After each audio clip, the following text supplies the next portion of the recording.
Let's see. Are we live? Yep. Hello. All right, here we go. Satisfaction, right? ASMR. I should do ASMR right from the beginning. Mm-hmm. Can you see it? I gotta hold it somehow. Oh, over. There you go. There we go. Continuation from Monday. Love this. That's so cool. Oh, that is gorgeous. I'm loving this. This is beautiful. That's amazing. Oh, I got to show you right here. Can you? Oh, come on, Ingrid. It's weird. There we go. Look at that texture. That yellow. Wow. I can't. Apparently, I can't do this like this. It's much easier when it's all backwards, so it's hard. It is, yeah. Well, hello, everybody. Happy Friday evening. We got a lot of fun stuff. We got all sorts of questions today, right, Tiff? Yep. Got several. So if you have any, feel free to leave them in the chat. But we're going to go through the ones that came in previously through the week through our email list or Instagram or YouTube or whatever. I'm distracting her with pretty projects with alcohol. I know, like so pretty. Squirrel. If you don't know what we're talking about, then you clearly missed our alcohol ink live on Monday. Yes, we'll link it at the end of this. Absolutely. Absolutely. Yeah.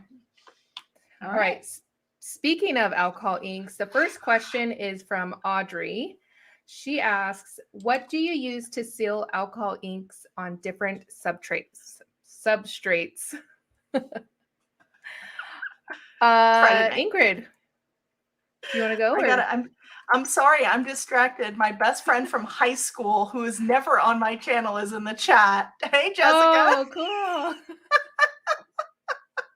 She's using a name that she shouldn't in public. Little pet names. All right, shoot again. Tell me what that was. What do I use to seal? Oh, this is great. Okay, because I actually only had the one. And so I actually ordered them myself because I have a lot of alcohol ink projects that I need to seal. And I had a feeling that this question was going to be coming somewhere just because of everything that we did on Monday. And the tiles and the mug that I just unwrapped will need to have the Kamar varnish first. A couple layers. Then you have to let them all dry in between, which doesn't take very long. And then UV resistant clear. Several layers of that as well. The UV resistant clear will keep it from fading with just the UV rays. So paper, tile, doesn't matter what it is. Awesome. Yeah, I have some of the Kamar varnish as well, and I used it for to seal the alcohol ink projects I did on black cardstock. Well, alcohol ink cardstock, but I forgot the UV one, so I'm gonna have to get that one because that's important. But thankfully, that comes afterwards. So you do the Kamar varnish first. Oh. Yeah. Oh well, so I did put resin on top already, so. Oh yeah, that's probably not gonna work. Now. Yeah. Well, maybe you never know. You'll have to do like a test project, like a little something. Yeah. I do have a test because I didn't want to put the resin on one that was my favorite, obviously. So I put one on that was kind of first to make sure that the resin wasn't going to react weird with the alcohol ink cardstock or anything. So I could try it on that one, see if it works on top. I do that too. I love how you qualified your project as That would be a C print. I don't have it in gel printing language. Meh. That's a big word in our house. Are you feeling meh? My projects are meh. All right, let's go. What's the next question? We have so many questions. It's great. And if you're here in the chat, feel free to pop a question in there too if you didn't get a chance to post it before. And we would love to get to it. So Can I ask one from the chat? Would that be okay? Of course. Because we had several. All right. So Tara, she asked, are there any specific products you should not use on a gel plate? Yeah, I think there's another part to that. Let me see if I can see it. I know you say experiment, but I love that. Tiffany, do you have any thoughts? I mean, I have thoughts for sure. The only thing that I can think of is you don't want to heat it. You don't want to use your heat tool. Good one. Yeah. As far as mediums go, I don't know. That's a good one for you. I mean, for me, when it comes to the thing that I initially went to was sharp objects, because you can cut your plate, and that's not, you're defeating the purpose there. You need that nice, smooth surface.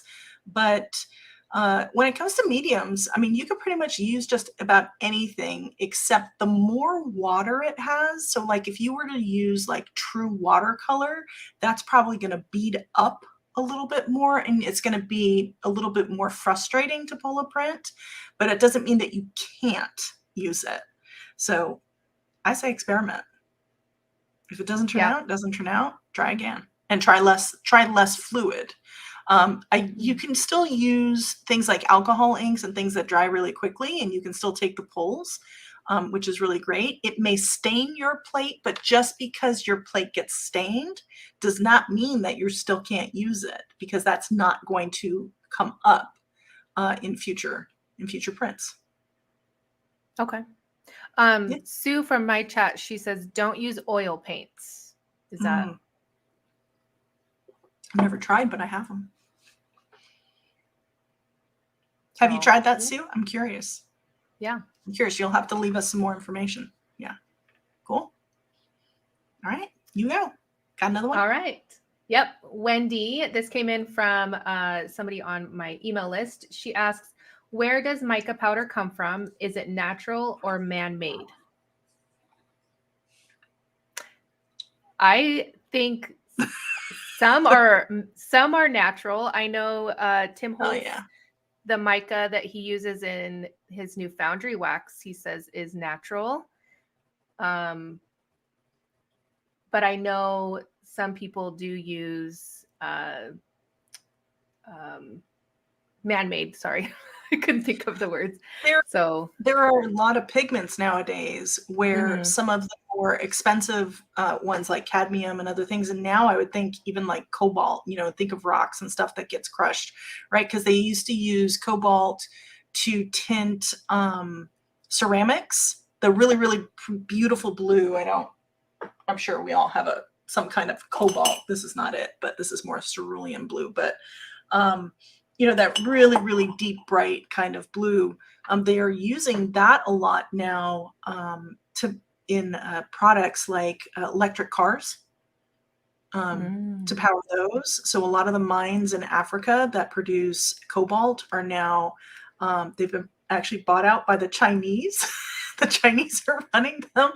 So they kind of have a corner on the cobalt market. But that made me think of art supplies. The more I hear of things like that, and I think of cadmium, and I think of things that are being depleted, where there's only a finite amount of those minerals and pigments and things that they do use to make a lot of art supplies and color. So sometimes when those prices start to get a little astronomical, you'll start to see different companies experiment and create some more synthetic versions. Which I'm not necessarily against, but girl needs her color, right? Yes. All right. The next question, no name, but they asked, what is the best paper for watercolor? My answer might be a little controversial. Maybe, I don't know. Not controversial, but I don't use like really expensive watercolor paper because I've said this many times, I'm not a watercolorist where I'm not going to want to sell or frame my watercolor pieces. So for me, because I just do I'm doing cards, not just doing cards, but I'm doing cards. Cards are important. I don't feel that, spending, a crazy amount of money on watercolor paper is a necessity. So for me, I use a lot of Arteza watercolor paper. But one that I've actually recently have been loving is the Tim Holtz Distress watercolor paper. It's amazing. And I promise you could trust me on that for like distress, not because I'm like, a maker or anything, but you could trust me. It's amazing. It holds really well to a lot of water. So yeah. I have a different opinion. I know you do. This is going to be fun. Yeah. And you know what? And I think you actually said it really best, Tiffany, in the beginning. I think it depends really on what the goal is of the project as well. If you're really looking to do true watercolor, and let's say you're doing a lot of wet on wet techniques or anything like that, a lot of layers, you're going to want to reach for something that's better. Something by like, something that's a little bit more of a cotton fiber, like maybe Fabriano, or I'm trying to think of what my favorite brand is. It's all the way back there, but I can't think of it. Arches. I love Arches brand, but there's different types of watercolor paper. There's smooth, there's cold press, there's hot press. And, depending on what it is that you're trying to do, if you're going to stamp on top of your watercolor, then you may want to go with a hot press paper, which is going to be a little bit smoother. I have not had good results with the Tim Holtz Distress watercolor paper. Now, that's for watercoloring. If I were doing a lot of distress techniques, then my opinion is totally different. Again, it depends on what your goal is and what it is that you're working on. And just because I didn't have a good result doesn't mean that you're not going to have a good result, because a lot of his products are actually really top quality. And I really love a lot of the things that I own practically everything that they've put out. Let's put it that way. So, but when it comes to card making, I don't need Arches watercolor paper. That's quite expensive, let me tell you. So one of my go-tos is actually Canson XL Pad. I love that watercolor pad. It's very inexpensive. You can get a nice hefty, like it's a glued pack. So like you just peel them off. And I want to say there's usually like 30 sheets in it, 8x10s, like good size, or 9x11 size for like $10. Oh, wow. And think about it. Think of how many cards you can make with that. And that's if you even made full size cards. Think of if you're just doing like strips and stuff, you can actually that goes a long way. It takes me a while to go through one of those pads. So yeah, I think it depends on what you're trying to do. Yeah. I think I actually have some Canson or Strathmore. I like Strathmore too. Yeah. I do too. And they have different weights too. There's different series. There's a 300 series, the 200 series, the 400 series. And, with each number, the price usually goes up because it's usually a finer quality. But, right. And another brand that I love is one that's found a lot in like Europe and Germany. You will find it here in the States too, Muller. They have beautiful, beautiful papers as well. And there's different levels, and what do you feel about mixed media paper, Tiffany? I like mixed media paper. I don't know if I would, well, I don't really watercolor like flowers or anything like that, but if I was just doing like a simple distress background or something, I would use mixed media paper. And I don't know because there is Ranger distress paper, heavy stock, and watercolor paper. I don't know if you knew that or not. If you've well, I've kind of shied away from a lot of those papers for those reasons. Yeah, because I have not had a lot of really desired results for myself. I don't need to own every single paper out there. You all don't either. Yep, yes, true. I am saying that you don't need to own every single type of paper out there. I'm not opposed to trying stuff, but if I have a ton of watercolor paper, I don't need to try it all. Yeah. Yeah, because if I were to go in and try to actually watercolor on distress heavy stock, it's not going to work because it's made to like spray and do other things, not necessarily like to do a really cool watercolor effect. So Yeah. yeah. I'm digging your headphones, by the way. Thanks. I'm like an official like a podcaster YouTuber person, You are. right? Yeah. Here we are. Yeah. I should bring the microphone up higher. It's very official. This is very different. Usually you guys are all looking at our hands. Yeah, it's true. They're me, I promise. Yep. Well, I don't have my watch on, but I'm feeling like we need to pull the last one. oh yeah. How's it looking? Nice. I have to tell you, these were the simplest projects to make, and look at how cool those look. They took like seconds, right? Yep. It's crazy. Yep. That's all. My dad would love this. Good Aw, Father's Day yeah. gift, inexpensive. Use the alcohol ink refills that you have. Literally seconds. You can do Yep. that. Oh, that's very cool. Lori is saying to try Academy watercolor paper. It's not cheap, but less than Arches. I'll have to do that. That's great. Thanks, Lori. Sue says Friday night drift with Tiff. I love it, Sue. That's funny. That's great. All right. Yep. I got another question. Let's see here. Okay. So Violet Cat, love the name, asked this in the chat earlier. How can you seal alcohol inks on Yupo paper? She doesn't want to use a spray. Are there other options? Now, Tiffany, you are although you don't use a lot of Yupo, you have used a lot of different papers before. Have you ever tried to seal it with something other than a spray? No.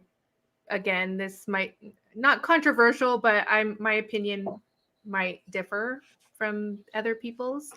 I don't seal a lot of my alcohol ink because they are going on mostly cards. But recently, when I did the alcohol ink on the black alcohol ink cardstock, it looked more like artwork to me. So of course, I didn't want to put it on a card. So my mind shifted a little bit. So that's when I did get some spray. So I don't think a gel. I don't know. I'm trying to think of a gel over. Yeah, I don't think know. so. I mean, if anything, it's going to turn it matte. But you use resin.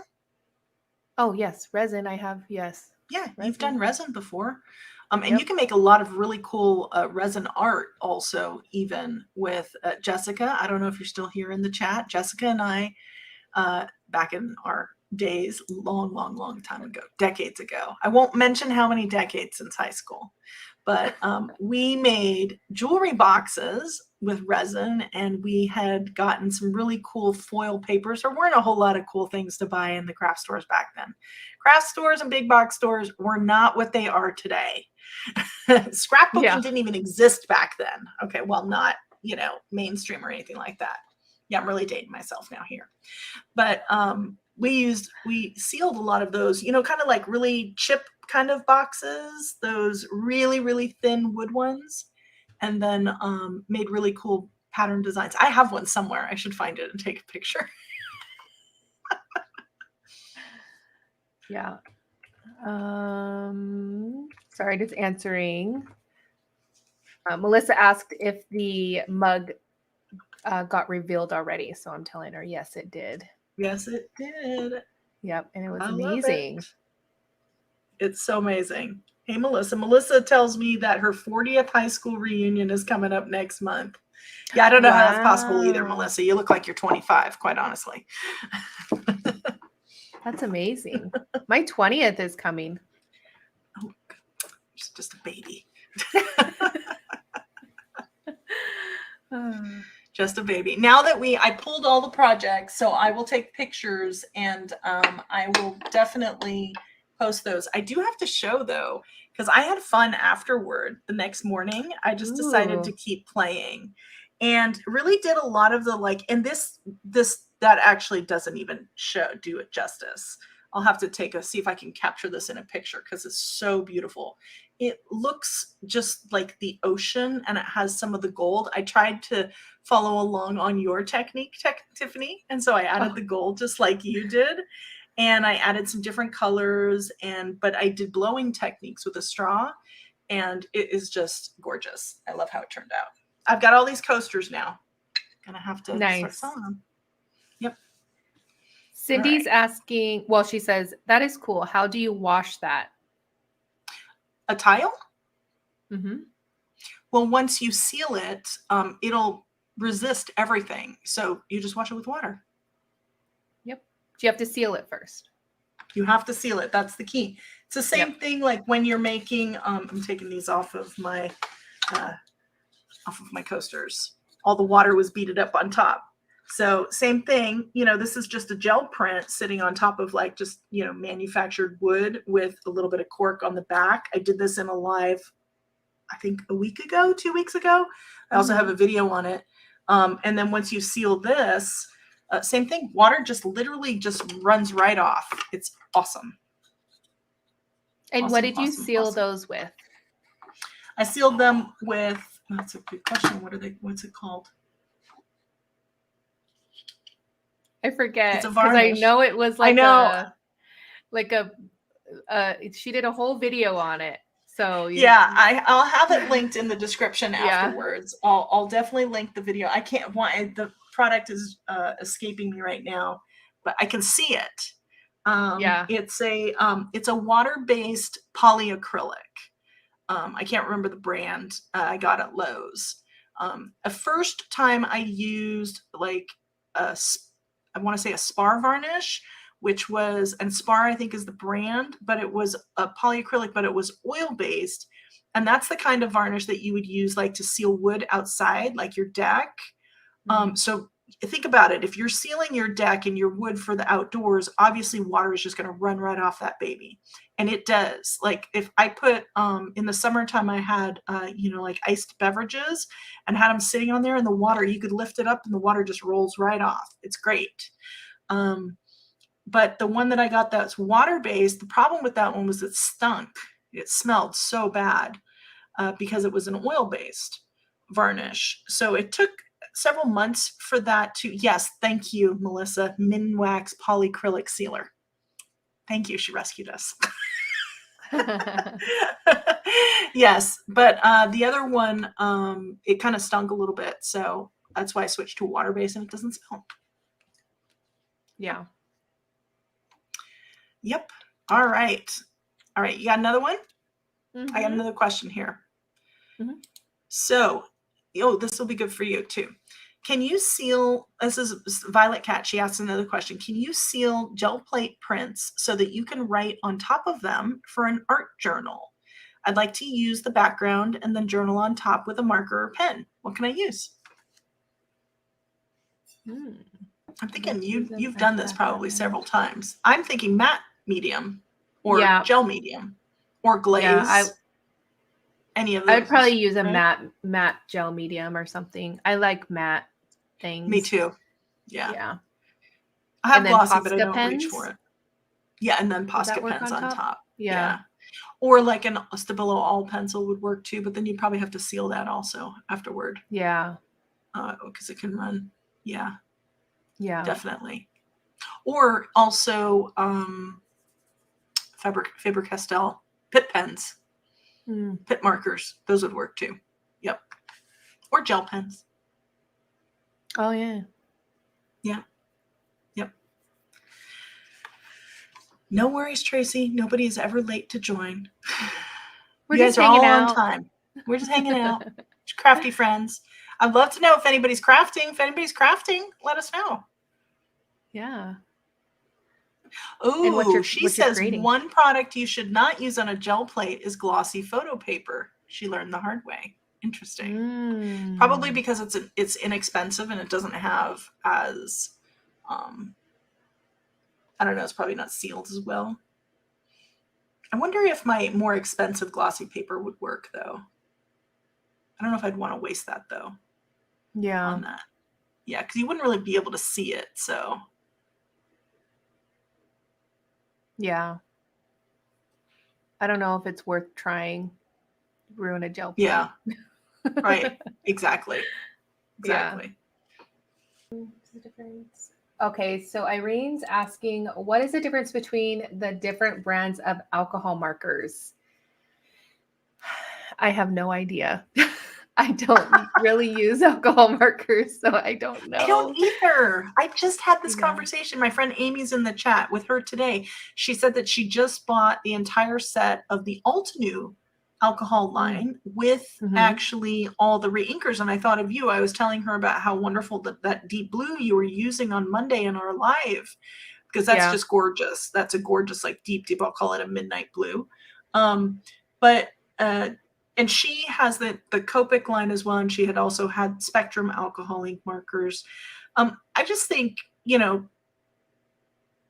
mean, she was saying that the Altenew markers didn't dry out as fast as the Copic not Copic. Maybe the Copics. Yeah, for her. So she seemed to like those better. Me personally, there's only so many craft supplies and only so many directions that I can go in. And so I have intentionally stayed away from alcohol markers because of that.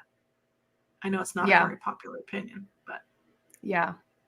I tried using Copic's, what were those one little cute like they were like, back then there was like a lot of little girls with like the cute, I forget, greeting farm. That's what I'm.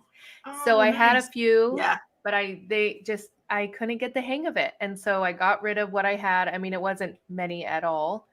And then when I was doing like guest design team work and stuff for Altenew, they had sent me the alcohol markers. That's why I have the alcohol ink markers. I probably don't have all of them now, but this was many years ago. I don't use them. Abby uses them more than I do. Yeah, and I absolutely love the look of it. It's absolutely gorgeous. Melissa in the chat, I know that she's a big Copic colorer, and she says, as with any product, and this makes sense completely, she says, an artist grade alcohol marker like Copic blends easier than some of the cheaper ones, which makes sense. Thank you for that, Melissa. That's a wise little tidbit. But there are all different kinds of alcohol markers. But you and I seem to be starting a collection of alcohol refills. Yes. Yes.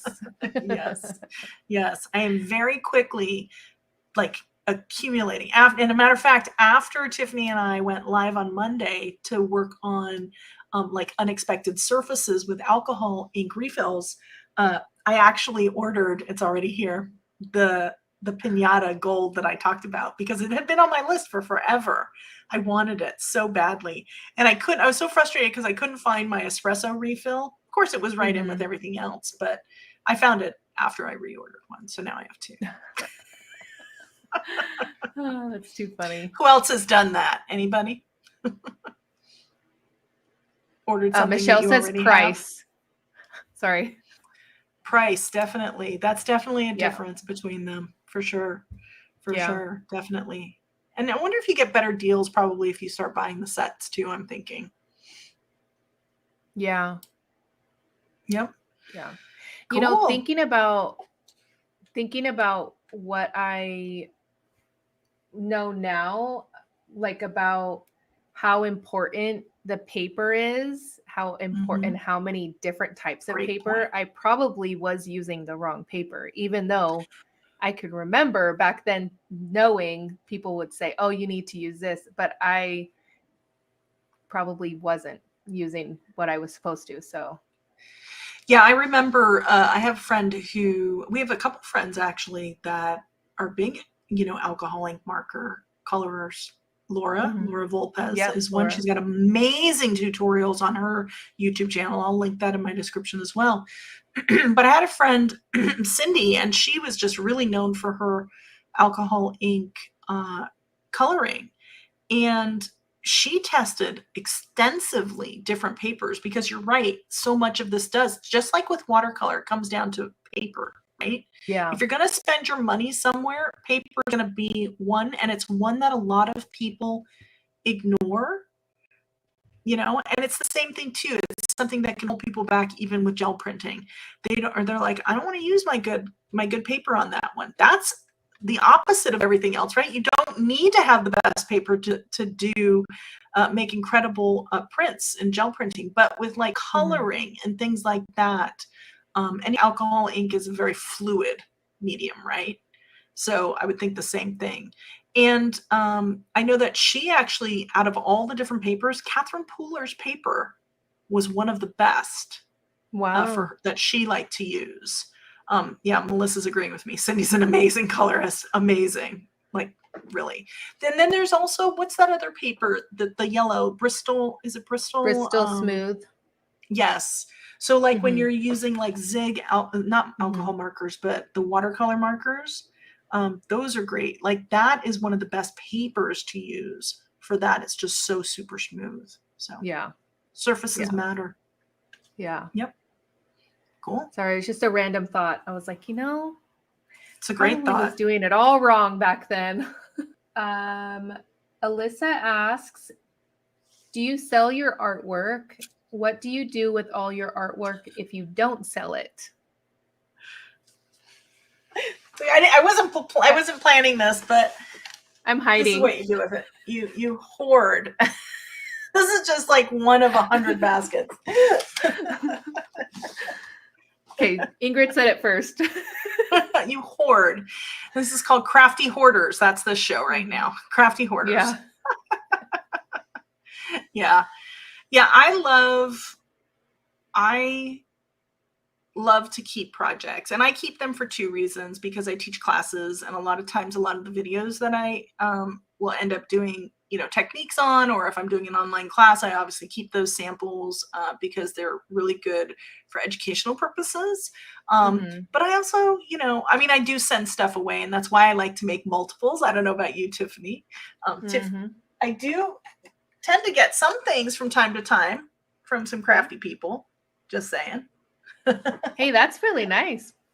That is. You did a video on that one. Yep. A couple crafty peeps who do send me stuff. There's a lovely little piece by Karen Tamir. Aww. But I do, and I end up keeping a lot. You? I have a hard time parting with things. Like the last year or so, I haven't done really any more altered projects, but when I did, it was, I spent all this time and money and product on these things, and if I were to try to sell it, I mean, no one would give me what I would want for it, what I think it's worth. So I'd rather keep it for myself, and it's hard for me. I get attached to things. So me and my husband were just talking about that, because I have a lot of stuff, bins full of finished projects. So I think it's okay to keep. I think it's okay to keep it. So Melissa also here in the chat, she said she's horrible about mailing out cards, and that is true. I would love to know how many of you in the chat really don't mail as much as you would like to. I know I would like to, but for some reason something holds me back. Yeah. Need to get better at it. Maybe we need to challenge ourselves. Run a challenge. Yeah. The 365 challenge. Mail a card a day. I probably have enough right here to do that. I probably should start with the 7-day challenge. Yeah. We can work our way up. Yeah. Oh, this is great. Lori says, I'm so glad I'm not alone. She has at least 100 backgrounds made. You're right. That's the fun part. Yeah. Yep. Absolutely. And backgrounds are fun and easy to make. And then it's hard to want to use one that you really, really like as a background. At least for me, I'm like, I don't want to do anything with it. Yeah. I don't want to do anything with this, because what if I, mess it up, quotate, like, mess it up. But yeah. Oh, this is great. Melissa said maybe start a mail a card Monday. I love that, Melissa. Oh, That sounds like a great way to start a week. Yep. I love Yeah. that. I may just have to we may have to turn that into something for sure. Yeah. Yeah, great Yeah. idea. Great idea. Yeah, I have a agree lot with of. you. Mhm. Go ahead. Oh no, I was just gonna say I have a lot of people in my chats addresses, so maybe I just need to sporadically send cards. Mystery card Monday. Mystery card Monday. There you go. Mel says that she feels awkward sending random cards to people. But you know what? Okay, Mel, I'm going to push back on that, and I hope that's okay. It's said with all the love in the world, because I'm going to also, put myself in the same boat sometimes.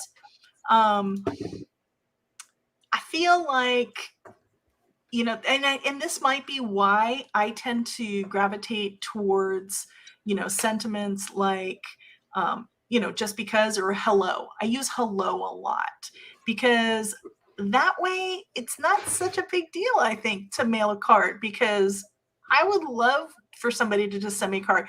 I know that anytime I see Happy Mail in the mailbox, I immediately smile. And so when I'm mailing a card, that's what I think of. So, Mel, you're going to have to email me your address. You can click the link in my on my about page and send me your address, and I will randomly mail you a card. And I promise I won't feel awkward about it because now we're friends. So I seem to have lost Tiffany somehow.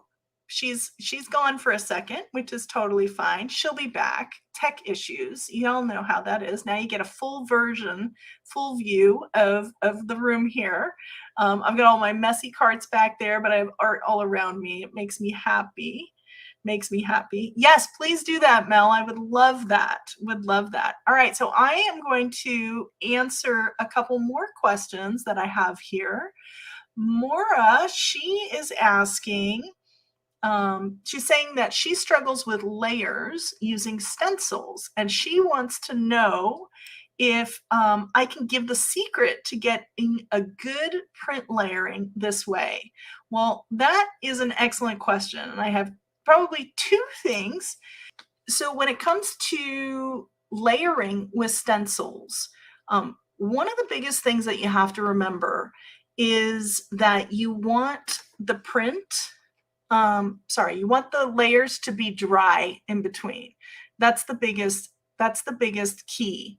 I love that Stephanie says that she does a card exchange between all of Crafty card makers. That's a great idea.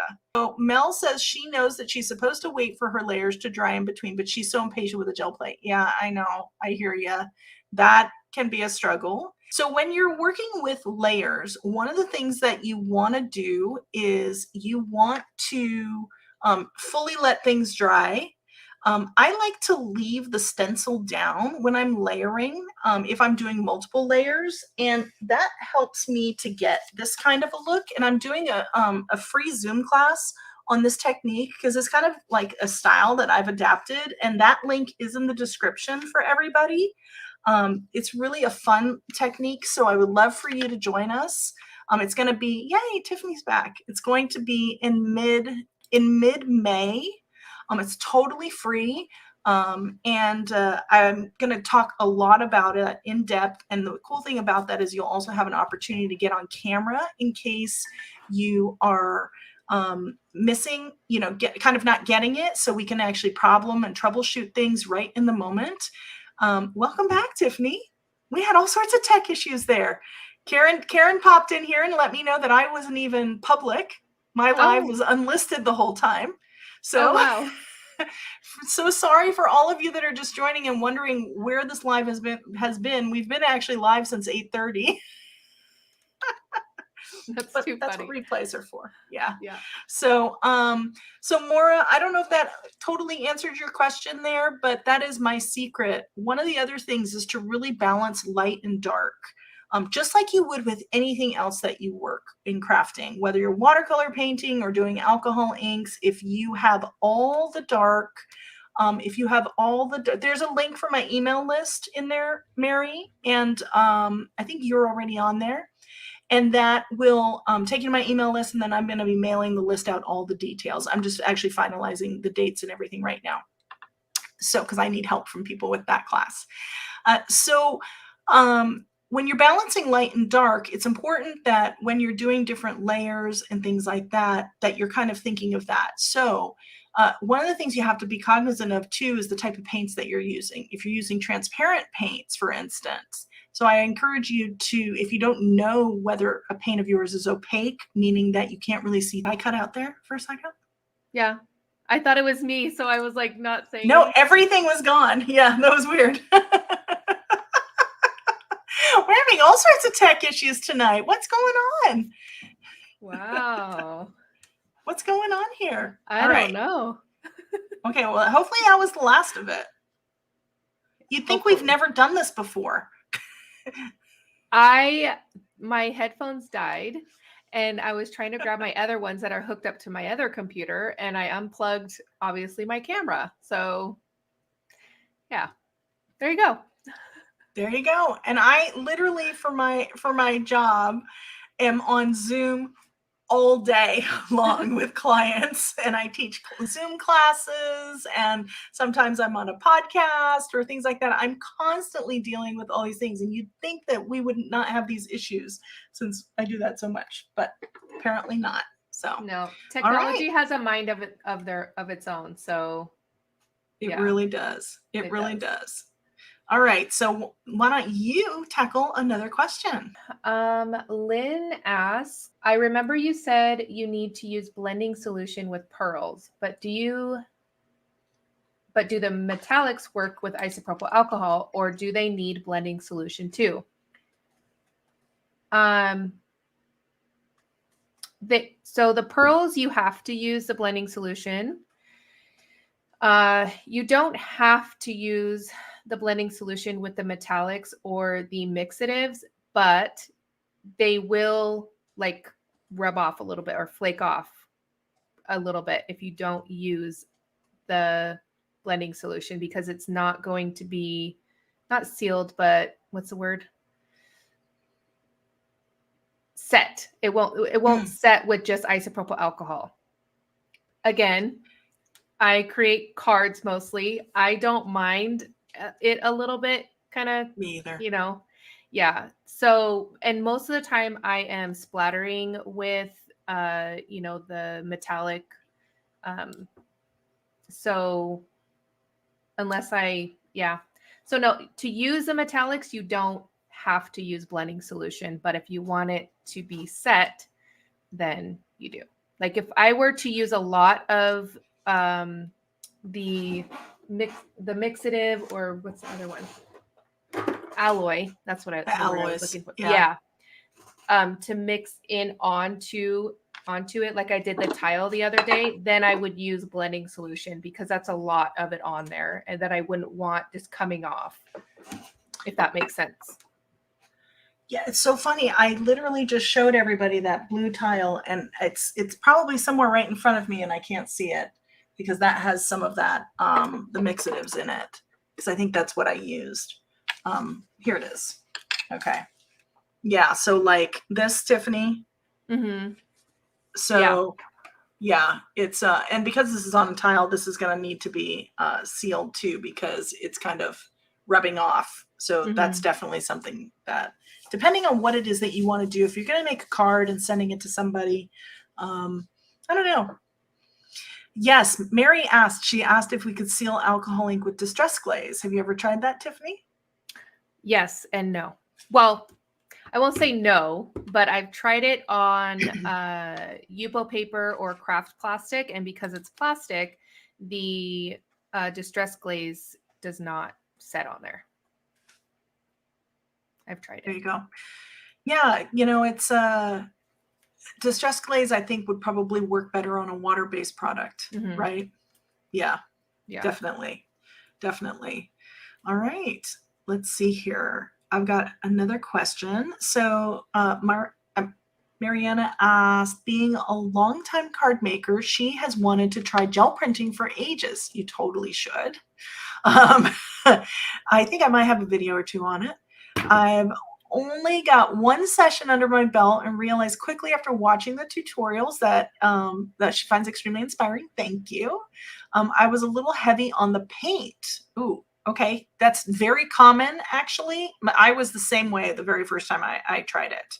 She did find a little flaking when dry on her deli paper for the first layer. She's asking, do you think this was also from too much paint, or could it be the paint was a little old? She was using Liquitex. Interesting.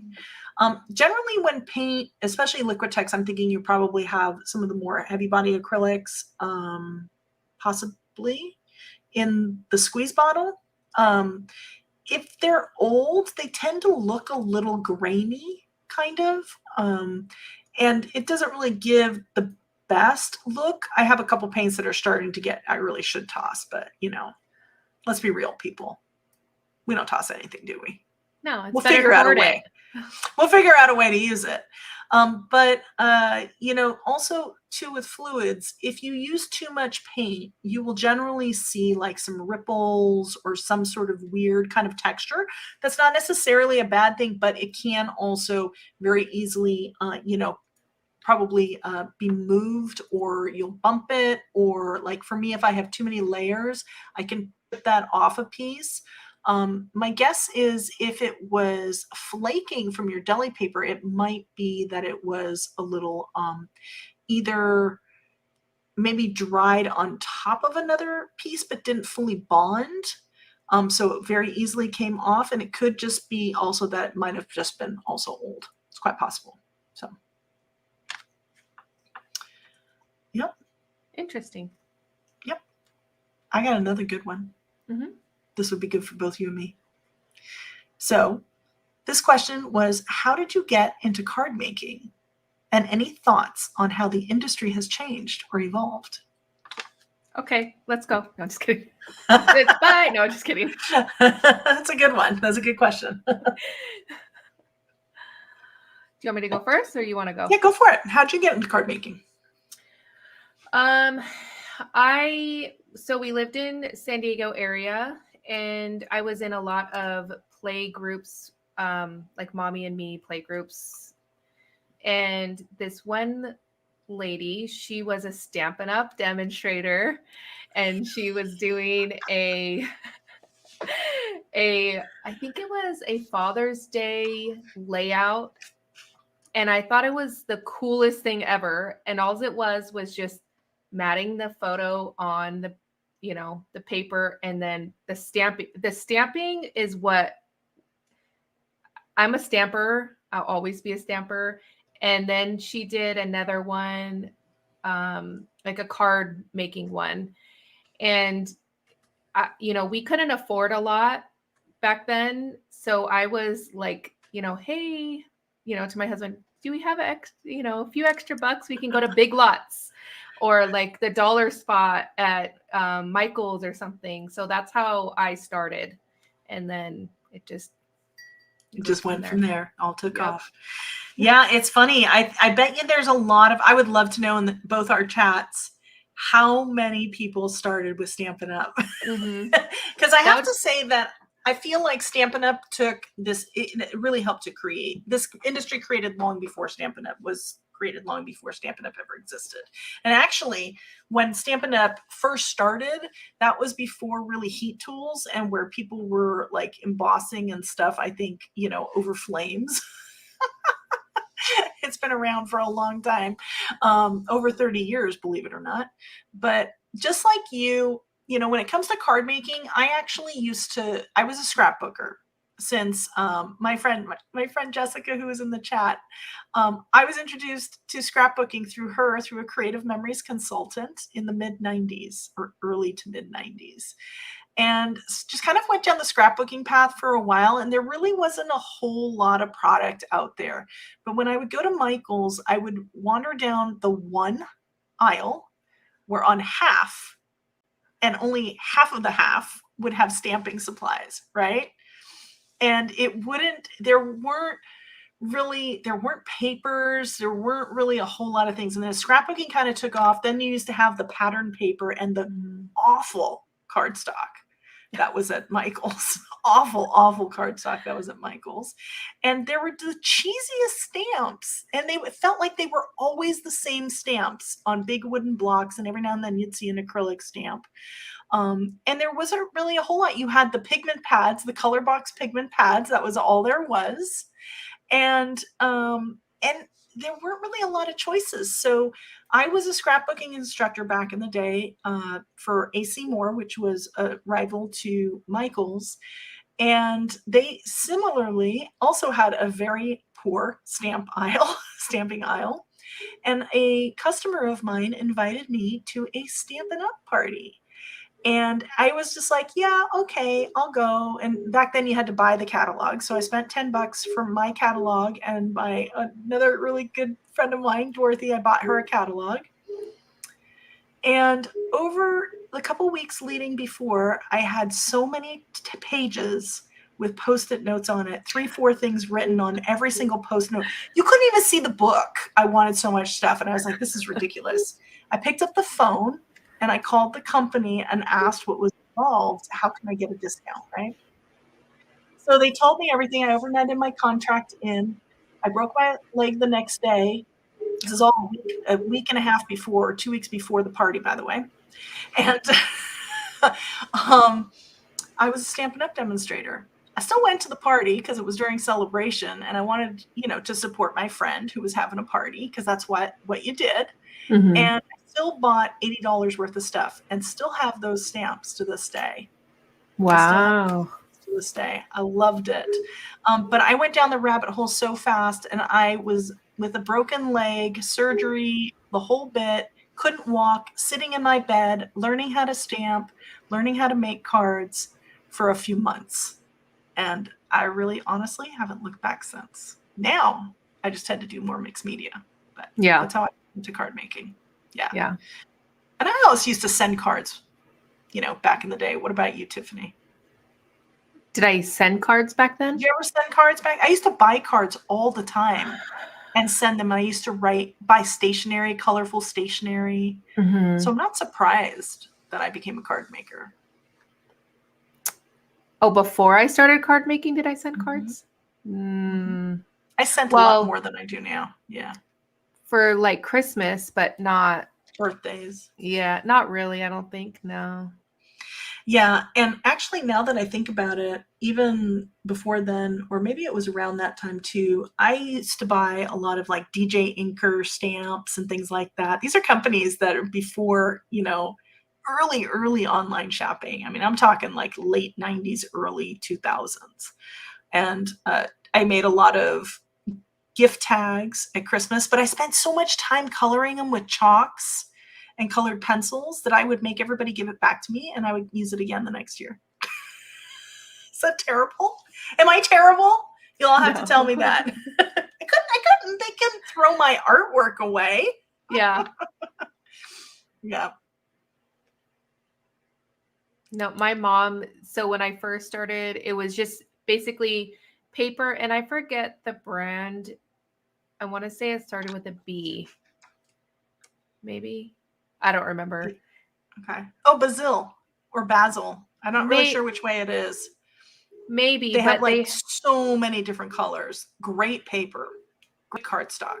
It was I think I would get like these kits at Big Lots probably, and they would just come with paper, like punch out flowers and things like that. Yes. And my mom still has all those.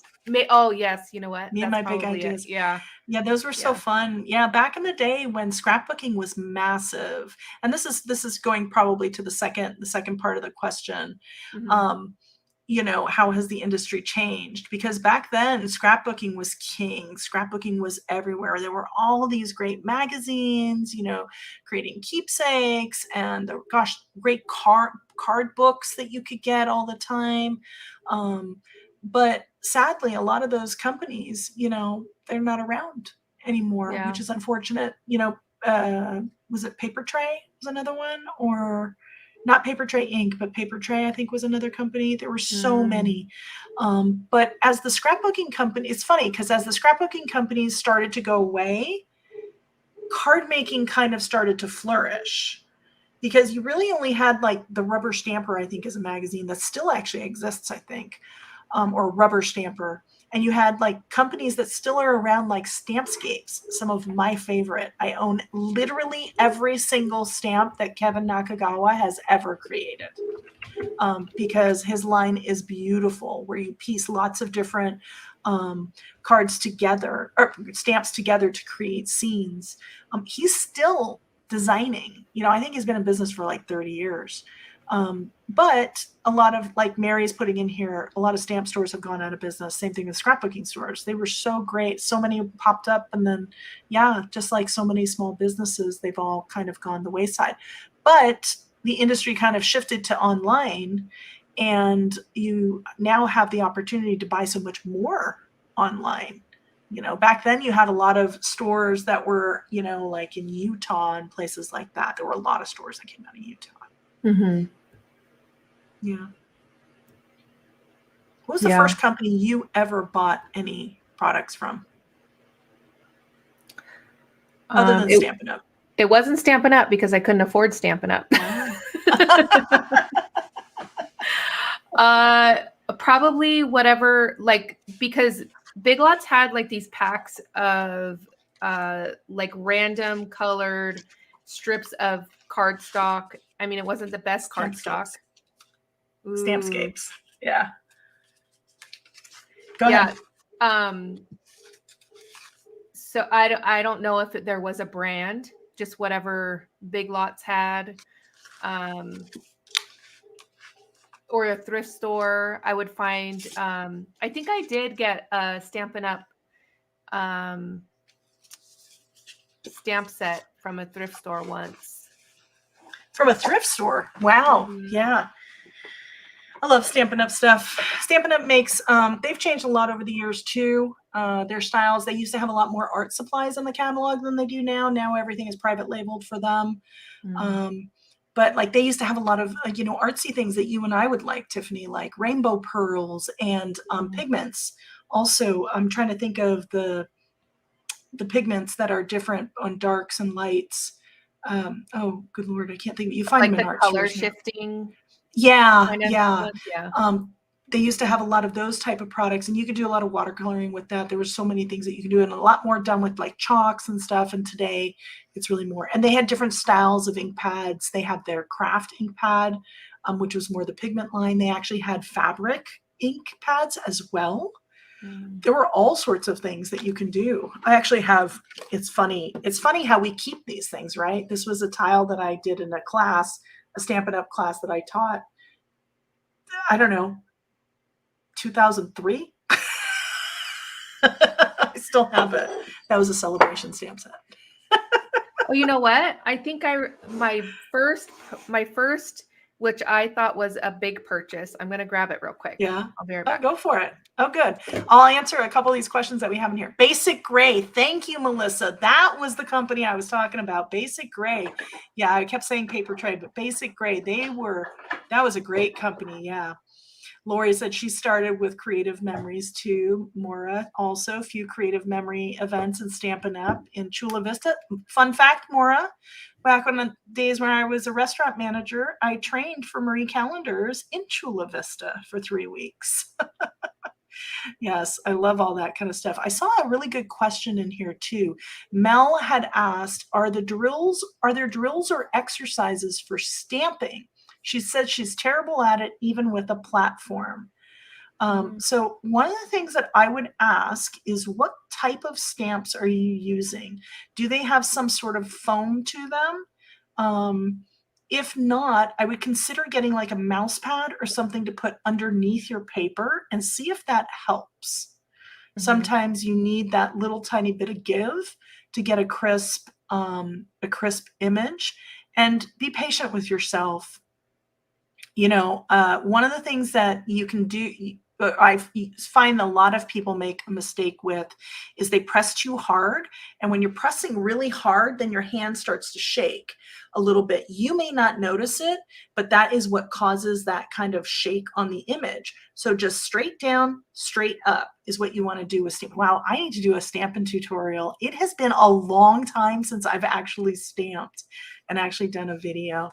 Yeah, we'll have to do that. Yeah. I think what's helped me with the stamp, I don't know how I used to stamp before this, like any stamp platform. If I'm doing a card, I will use a stamp platform, but something like this, you definitely don't have to use, you know, a Crafty brand.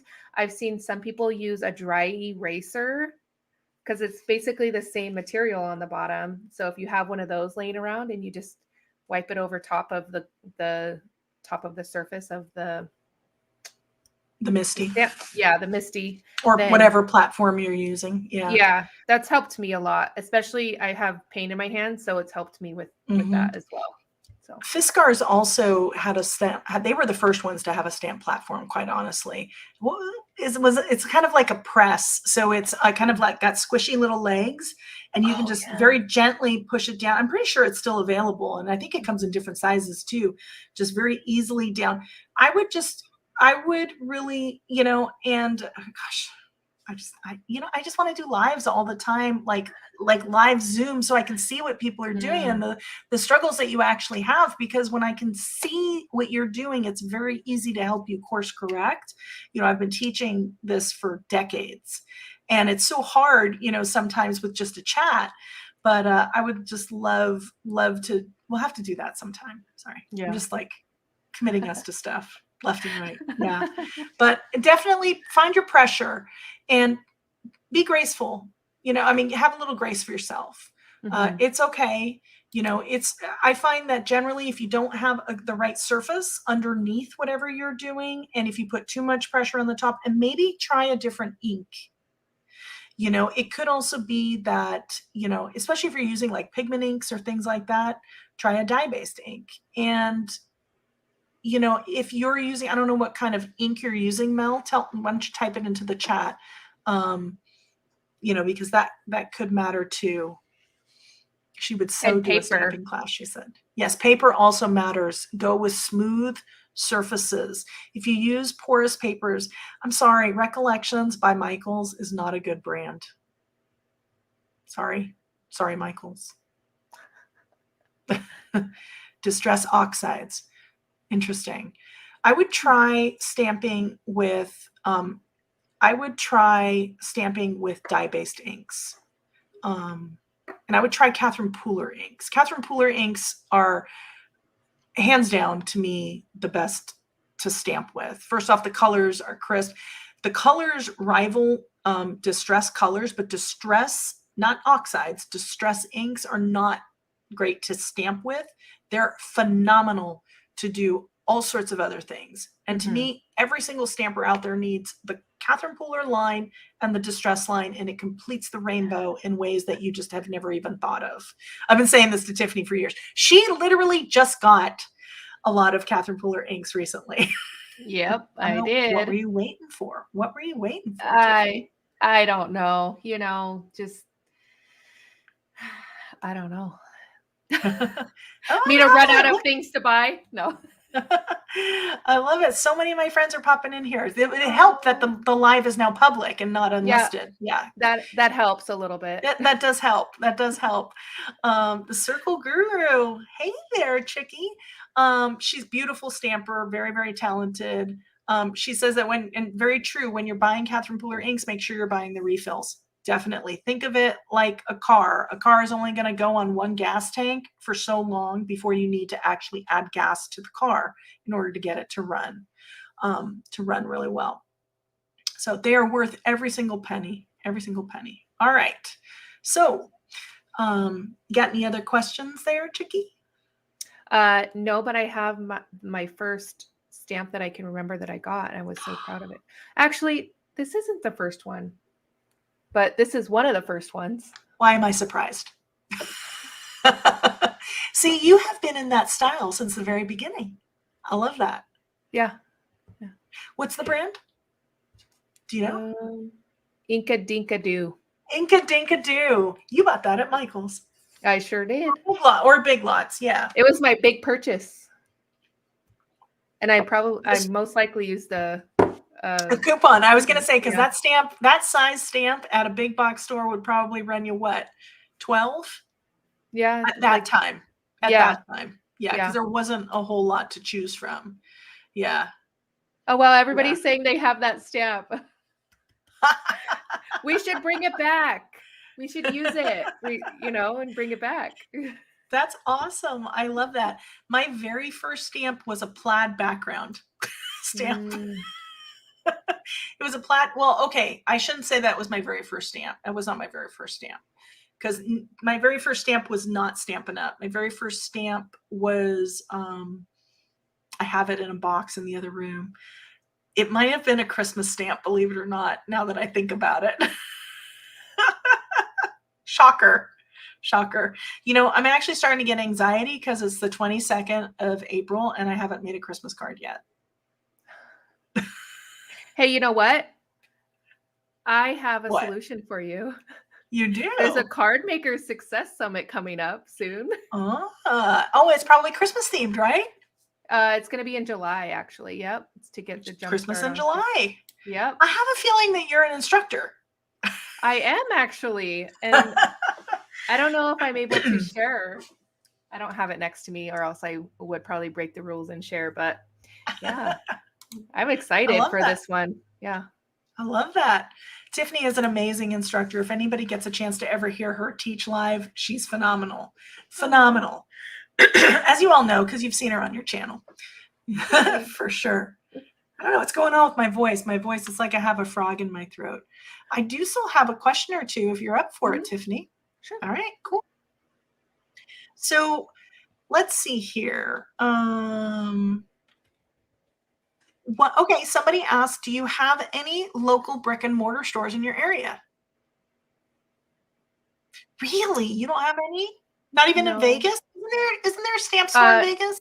In Vegas, yes. There's the Paper Bunny, I believe it's called. I don't have one here locally, but I do have one like within an hour and a half. Yeah, that would be probably about an hour and a half from me as well. Because it's, I think it's on the other side of Vegas from where I am when I go to Vegas. So yeah, it's quite a trek. Yeah, and I have, let's see here. I know there's a store in Greensboro, which is the closest one to me. It used to be called a different name. I don't know if I'm guessing that they're still around. I can't remember exactly what it's called, but it was a phenomenal store. And so outside of that, there's really just kind of little pocket stores, like little tiny places that do crafts and things. It's not necessarily stamp or scrapbooking. And I think there's another one even further into North Carolina that has one. So there are still stores. I know there's a long-standing store. My friend Amy, she told me today that a long-standing store in Lakeland, Florida, because I used to live in the Orlando area, sadly just closed. They were around for like 30 years. Yeah. Aww. Yeah. Oh, so here we've got some in Pittsburgh, a lot of different ones. Let's see here. Orange County, there's one. Calgary, there's still stores. Yeah, Erica, I can't think of the name. But it was a great store for sure. Yeah. Lots of really great stores still around. And then, here in Raleigh, we have Catherine Pooler's here in Raleigh, but it's not a store that you can go into. And then I know that in the Orlando area, what's their name? I believe it or not, they were like a half hour from me and I never knew it the entire time. Big stamp company. My favorite things, Eustis, Florida. They actually have a physical store where they teach classes and things like that, as well as you can buy online. Yeah. Oh, cool. Doesn't Lawn I've never had. Where's? That's another one too. Where's Lawn Fawn located? There's probably a lot of them. I'm thinking still in like the Michigan area, Minnesota, probably. I went into a basic gray store before they closed in Minnesota, because up in those areas, in the wintertime, a lot of people like to craft. So big scrapbooking areas, stamping areas. Lawn Fawn is in Rancho Santa Margarita, California. Oh, in California. Melissa, have you been there? Yeah. California had some. I used to love looking in the back of magazines for like what stores were around. And then anytime Michael and I would be driving, I'd always tell him, hey, honey, can we just go check this out? He's like, what craft store is this? All right, I have one more question for you. Mary wants to know, and this one, I'm going to throw this to you, Tiffany. Okay. Her biggest challenge is picking color combinations. Really? No. I'm sure that a couple people in the chat might have the same opinion here. Yeah. What do you do? What do you do when you pick colors? When color, I love it but hate it because I am too lazy to look at the color wheel, to be honest, and I can't visualize the colors like in my head. So what I do is I'll go to Pinterest and do like color, just like search like color combos, or like if I'm searching on Instagram and then I see a color combination, maybe it's not necessary, like it could be anything, like, a painting, or not necessarily like something from the card niche. Then I'll save it. And then when I need inspiration, I'll go back to where I've saved, and then I'll kind of try and pick from there. So that's what I do. Yeah. Mary here in my chat is telling you, Tiffany, to look up the app Cooler, like Cooler. She said you can generate infinite palettes. Oh. We are going to have to check that out. Yeah. Or, I'm sorry. Cooler. Coolor. Yeah. Oh, okay. I'm going to write that down. Yeah. It's not color, but with one extra O. Oh, okay. Which is very clever. Yeah, I'm going to have to check that out too. Now, for me, what I like to do with color combinations is I actually do think of the color wheel. But I try to remember that, if something's like too far across, Carolyn Doobie coined this in a class once that I heard. It was funny. She calls them frenemies. Enemies and friends, So, if you have colors, and if you think about the color wheel, and the general rule with a color wheel, you can probably go very safely 2 colors out. So if you're looking at red and go 2 colors over, anything in that range is going to blend really well together. The further away you get and you start to get closer to the green side, which is across from the red, you're going to start to create some mud. So that's where think of like enemies, kind of, frenemies. Yeah. Because then you're going to start to create some colors that don't really necessarily work. So I try to keep that in mind no matter what I'm doing, whether I'm working on a gel plate and blending, colors of inks, or especially watercolor really comes into play with watercolor. And I would think too, also with like alcohol inks and things like that, anything that's going to be blending. Yeah. But for me, I like to I have my like go-to things, and a lot of it is just experimentation. It's just playing around and seeing what works and what doesn't. And if it doesn't work, it doesn't work. If it doesn't work, that doesn't mean the project's ruined. Just cover that spot up with a sequin, or, that's where your sentiment's going to go. Or maybe you need to put a circle die, or cut it out. Be creative with some of the dies that you have.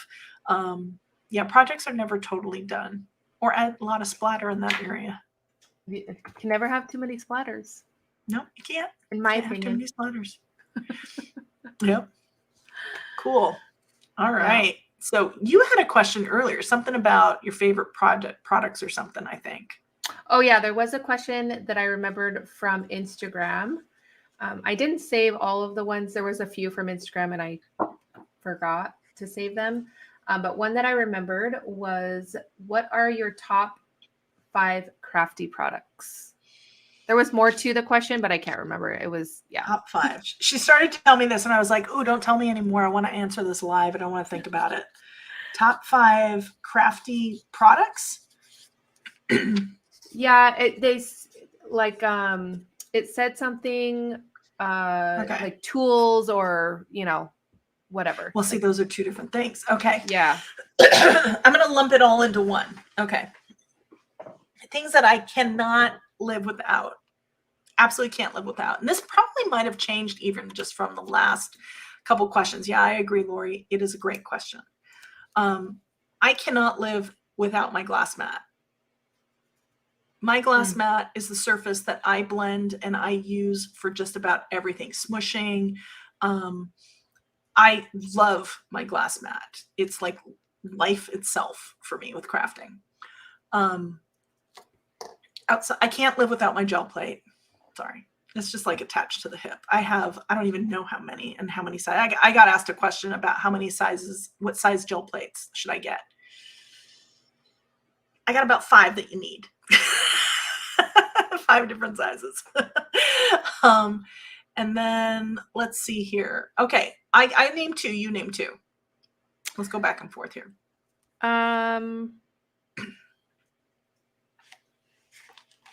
My Dean & Wakely gloss spray.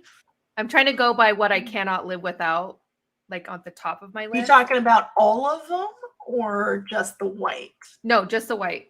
No, not all of them. Dina, if you're listening, I know you're probably not, but if you are, I need pitch black and I need a deep brown, please, because those sprays are like life itself when it comes to splatter.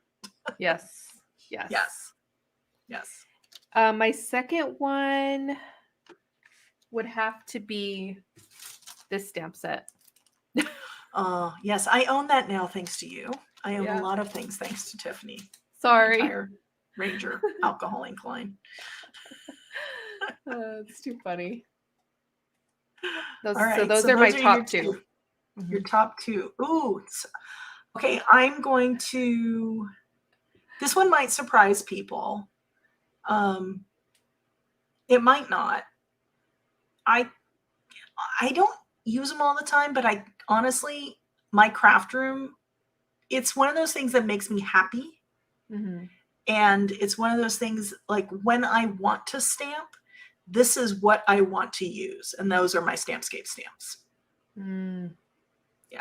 So I would probably put them up there for me. Yeah. I love them that much. Yeah. Anytime I have a product that's versatile, that to me is like gold. And when I have the thing that Kevin Nakagawa is so skilled at when he designs his stamps, he designs them. I don't remember the exact style of art.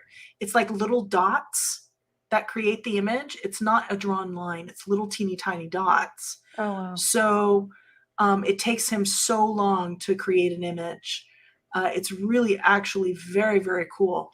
But because of that and the way they kind of flutter out with those dots, you can effortlessly blend them to create like this massive scene. And that is just when you have versatility versus just one stamp one way. Yeah, that's pretty cool. Yeah. So, told you it was a little off the wall, but I'm getting some really good ones here in the chat. I don't know about you. Somebody said, how did I know? Oh, Christine, why did I know you would say that? My favorite is Field Notes. Yeah. Oh, someone was asking what stamp set. Sorry, it's the Ledger script. Ledger script, hands down. Yeah. It's very loved.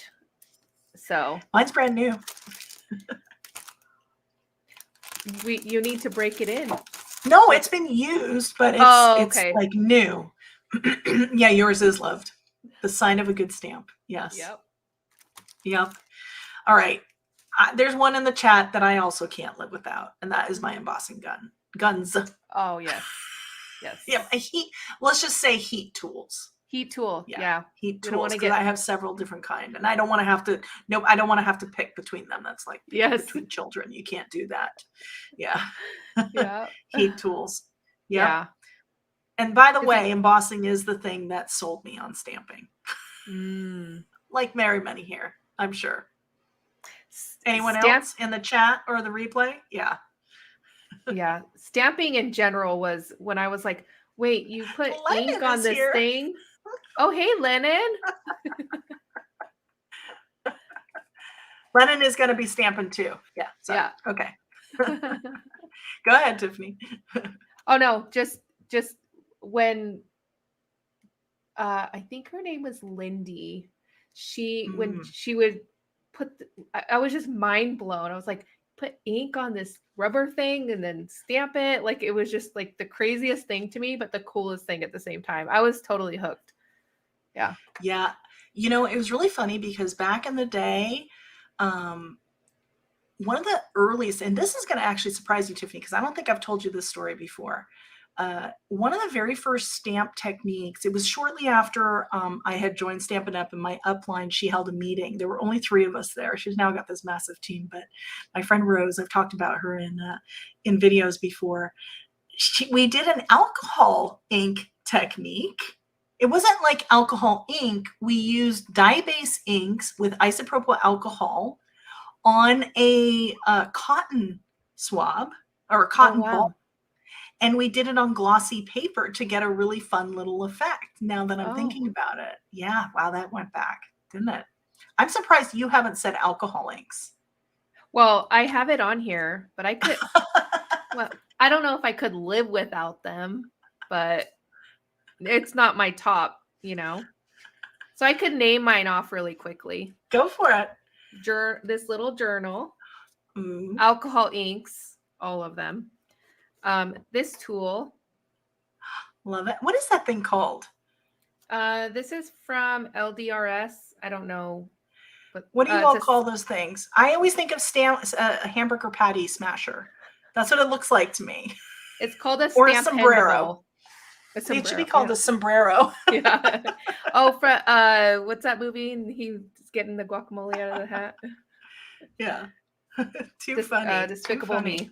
Yeah.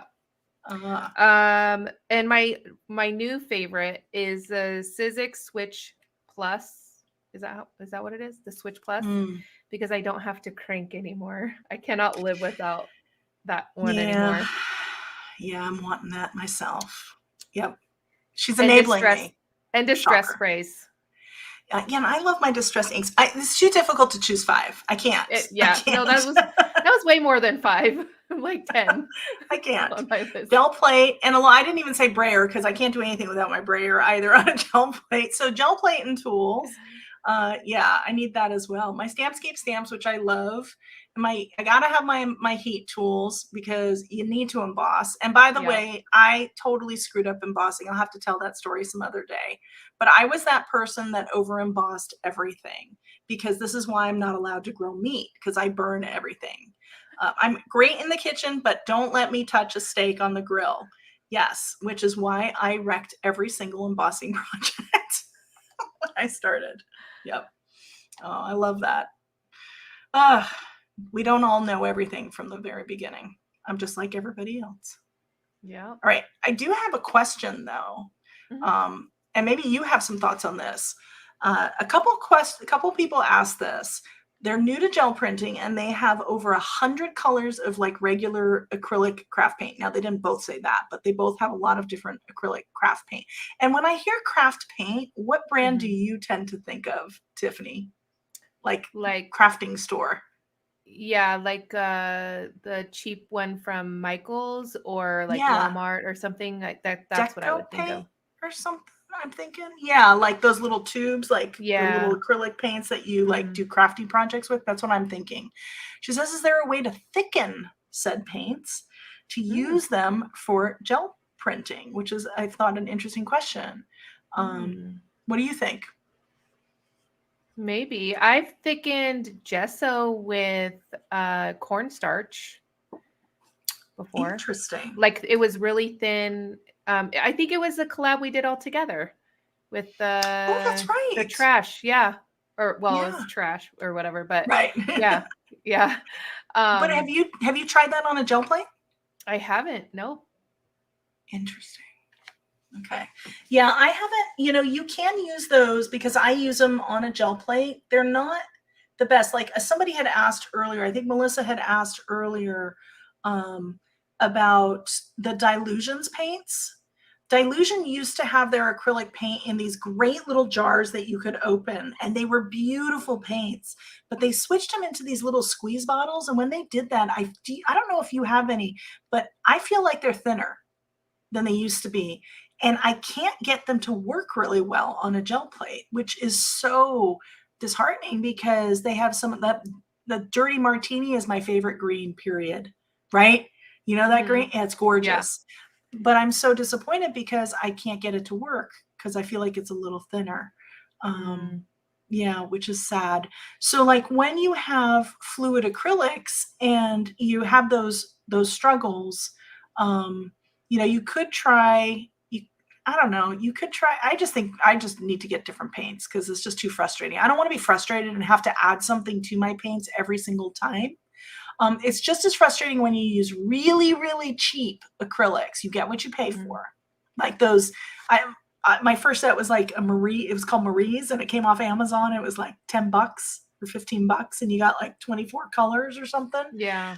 This is many, many years ago. I'm sure you'll have to tell us in the chat, in the replay, if you've ever tried like cheap paints and then tried doing a project with them. They dry super fast. So I had it in my head that I'm going to save money and I'm going to go get that retarder, you know, which is what it's called. And that would make it stay open longer so that I could do gel printing. No, just buy the right product. That's what I need to do. You can't hack the system.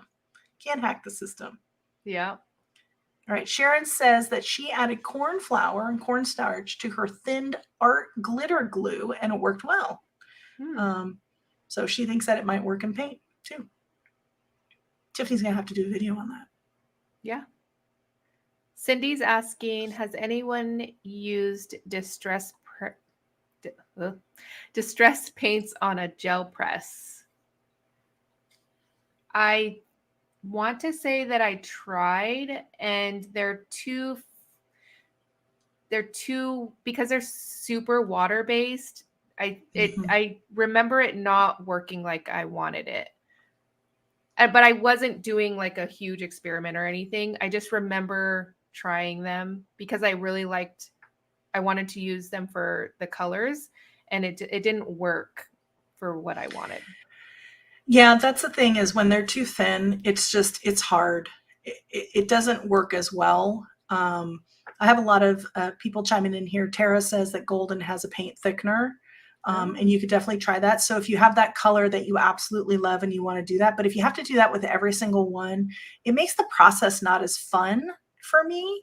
And I think that when you start to take some of the, I'm not saying that you can't do that. You can 100% do that. But for like me, I just, that like adds that extra step in there. And then sometimes it's just becomes more work. And I'm all about taking the work out of the artwork, right? So that you can have fun with the art, because that's really what it's about. It's not about it feeling like work. Mary says to try gel medium also to thicken. I have made paints also with gel mediums before. They don't work as well on the gel plate, but you can do it. I've done it with gelatos. Yeah. Oh. Kind of fun. Yep. Yeah. All right. I have somebody who asked me if I'm still making YouTube videos. Something Tiffany asks me all the time. You still you make a video? The answer is yes. The answer is yes. It's coming. It's coming. You got to tell me in the chat or in the comments, what would you like me to make a video on? Any particular topics, things you come up against, things that you're stuck on, you know, anything that you would love some clarity on, or just a little deeper knowledge. Tiffany and I, you never know. We may even collaborate. I get Karen in here too. Maybe she would collaborate with us. Yeah. Oh, Lennon reminded us that we are making a video right now. We are making content. This is our second live this week. Yes, we are. Yes, we are. So much fun. So much fun. So cool. I have one question. Go for it. Cindy asks, what paints are best for a gel plate? Oh, funny. I have that same question. Yeah, you know, I tend to like, it's so funny when I get very serious, I hear my voice change and I know like my serious teacher voice is coming out. That just happened. yeah, for me, it's really more the heavy bodied acrylics. You can use fluids. Golden fluids, a lot of people really love those and get some really great prints with those. I like heavy bodied acrylics better. I just find I have a little bit more control. I really love that they, and not every single brand is going to be the best. They're not going to stay as open as long. I don't buy artist grade. If I were making these massive, massive big prints or like landscapes and, selling them for hundreds of dollars, then I would probably use artist grade, and I would use a better quality paper as well. But for cards, for making collages and for putting into an art journal, I tend to buy student grade more than anything. And a student grade, that was another question that I had. What is the difference between student and artist grade? Student grade generally, it doesn't have it's not as richly pigmented usually, which means the price is also a little better. The German word on price just came in my mind and I couldn't think of the English one for a second. Yeah, so it's ein bisschen günstiger. So, and what's really cool is a lot of companies out there, it's not like there's a brand that's a student grade. It's usually that the same brand has different levels, just like anything else in life. So, look for, just student grade. Well, it doesn't even say student grade usually. Usually if it doesn't say artist grade, tendency, it's most likely like a student grade or a hobby grade or something like that. So, all right. I'm just reading some of the comments here. It's fun to see you all. Thank you for hanging with us on a Friday night. This is really a lot of fun. This was fun. Yep. So you got any other questions there, Chicky? I don't. Okay, I have a couple here on gel printing that I want to throw out there just because I know that a lot of people struggle a little with gel printing. One of them is gel printing is the one thing that intimidates the heck out of me, she says. So another person said, I'm new to the gel plate world. I love your idea of using deli paper. My question is, what do you do with a finished piece of deli paper? Got any thoughts there, Tiff? Have you tried it? Finished piece of deli paper? No, I haven't used them. Well, a little bit of collage, but not too much. I'm a background hoarder. I like to make the backgrounds, not use them. Yeah, me too. I would say that I'm a starter for sure, and not so much a finisher. I love to hoard my backgrounds, but at the same time, I do like to reach for certain ones, and especially when I'm making cards and things like that. I find that lately I'm reaching for a lot of gel plate backgrounds, especially the deli papers, because I've been wanting to do collage. I find them so great to add to like canvases or art journal pages, just make different dyes and things. I think I have a couple samples like around somewhere. Like we did some the other day in a live. I took like a heart and created, this is an example. This is, a canvas. I did this with some patrons in a live once. So this is a heart, just a piece of a pasta box. I tend to, use pasta boxes and popcorn boxes and things like that. All the things that I don't eat anymore. But thankfully, I kept all the boxes. And so there's deli paper on top of that. There's also a little bit in the background as well. Those are some of the things that you can do. You can collage onto actual like coasters. I don't have one of my collaged ones here, but you can do that with, this is actually deli paper right here. You can, here's the card I was talking about. Collage different ones. A lot of the things that Tiffany does too in a lot of her like art journals and stuff. Just using different pieces and things like that. Another thing that you can do, this is just a piece of a deli paper up top just for added texture and some really cool little accents and stuff. What other things would you think that you could do with that when you start thinking in those terms? I think the first thing that came to mind was not looking at it as a whole rather than, like you said, like pieces. So I don't necessarily have like a project in mind, but yeah, like looking at it like, oh, is this little piece here, spark some inspiration or something rather than what am I going to do with this big print, So look at it. Yeah. Yeah. Yeah, I think that that's probably one of the biggest struggles that a lot of crafters do have too, is they think of things and they're like, well, how am I going to use this as a whole? And I would definitely encourage you to do exactly like kind of like what Tiffany just said, break things down. Even, like how small can you make it? Right? Yeah. How small things don't have to be complicated. It could be just as simple as that. And that's just a scrap of a gel print, that you turn into something super simple. So I'm going to challenge everybody to do that. How can you use it to fill your entire background on a card and at the same time use maybe that same print to create something, the smallest thing that you can do, kind of really kind of think of both worlds there. Those of you that missed it, we did this on Monday. How long do you think this took, Tiffany, to make? From like start to dry or? No, not dry. Okay. Not dry. Yeah. 5 minutes maybe. Yeah, if even that. I don't even think it took that long. Yeah. I think this one took even less time. So I'm going to leave a link to both to Tiffany's and my live that we did on Monday. I definitely want you to leave us a comment in the chat on any videos that you want us to make, and definitely check out the links to when we're both teaching next. We've both got free classes coming up. Yeah. You can't argue on the price. Just saying. Yep. Thanks so much. It was so much fun hanging with everybody. Hope you all have a great night.